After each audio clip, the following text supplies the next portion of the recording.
들어가자.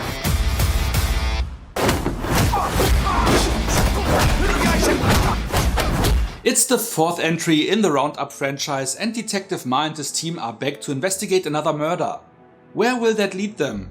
Who will be the main antagonist this time, and can this installment measure up to the previous movies? Hi there, it's Micha. Join me for this review video if you like to find out.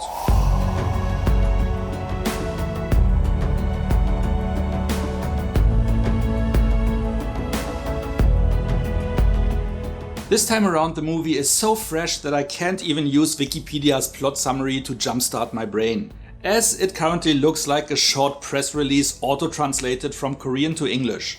When you watch this, it likely will already be updated. I just wanted to share this as I thought it to be quite funny. This story takes place in 2018, where a Korean app developer is killed in the Philippines. After his body is transferred to Korea, Detective Ma looks into the case and promises his mother to bring the killer to justice. 필리핀 시내에서 사망한 지 발견됐대요. 단순 강도 살인이 아니네. After the grieving parent died by suicide, the case truly becomes personal for Ma. 내가 책임지고 다 잡는다고. As the investigation showed that the kid had created the app for an online casino, his team joined forces with the cybercrime unit. And as it happens, Ma's old acquaintance Jang Yi-soo once ran an online casino, so he brings him in as a consultant. 야, 장이수, 너 나랑 일 하나 같이 해야 돼. Hesitant at first, as usual, Ma hands Tang a fake police badge, convincing him to be an official law enforcement officer now. Something that apparently always was his dream, but due to his past, was never an option. So now he is fully on board and actually works very effectively. He tells the team that back then his venture was a failure, as there is a monopoly in the world of online casinos. Basically everyone running such an operation establishes their base and all their servers in the Philippines. So that gang just tracks down the location of any competitor, scares everyone on site away, or kill them if they resist, and seize all of the equipment. The main villain is Pae, one of the enforcers of the monopoly, which is secretly run by a rich IT genius who just considers this project a side hustle, with his big gambit being the release of a new cryptocurrency. That guy promised Pae a large share of the casino operation, but never really initiate the data transfer for it. Meanwhile, with Tang's help, the police has set up their own casino site, waiting for the monopoly crew to strike. But this is not the only conflict brewing, as Pae, after tolerating the stalling tactics for a while, prepares to move on the IT guy and take what was promised him. How will this all end? You have to watch the movie for yourself to find out. Okay, I will share though that the final confrontation this time takes place in a first-class area of a jumbo jet, and once more is epic.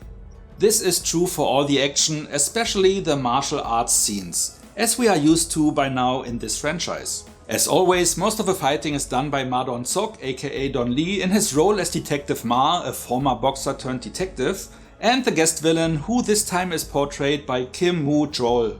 By now I should likely refrain from calling Ma the Korean Bud Spencer, because I did that in each review video of the franchise, because his fist sends his opponents flying as if gravity had no effect. Yet, oops, I did it again. Everyone who still doesn't know what I'm talking about, check out my review of The Outlaws for reference. Most of the fights are executed in a deadly serious fashion, especially the dramatic final standoff. But they are never getting graphic in regards of blood.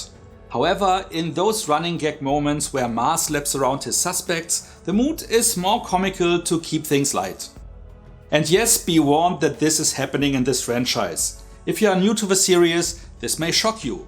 As it shocked me in the beginning, as I never liked police brutality on screen, and events in recent years only amplified this notion. But I'm fine with it in these movies by now and commented on it enough in my previous reviews for the Roundup films. 우리 진실의 방을 청소하자. I think the words "room of truth" were uttered in this movie as well, which refers to the cops covering all cameras before Ma goes to town on a suspect. But I didn't really remember them actually doing it. I think there were no cameras to begin with this time around, but there was definitely some slapping around going on. If you are new to the series, also be aware that while parts 2 through 4 are titled The Roundup, the first entry is titled The Outlaws, so start with that one if you like to catch up.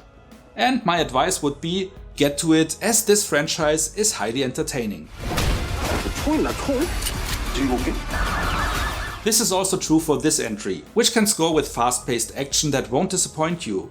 The series is supposedly aiming for having 8 installments overall, and part 5 is already announced.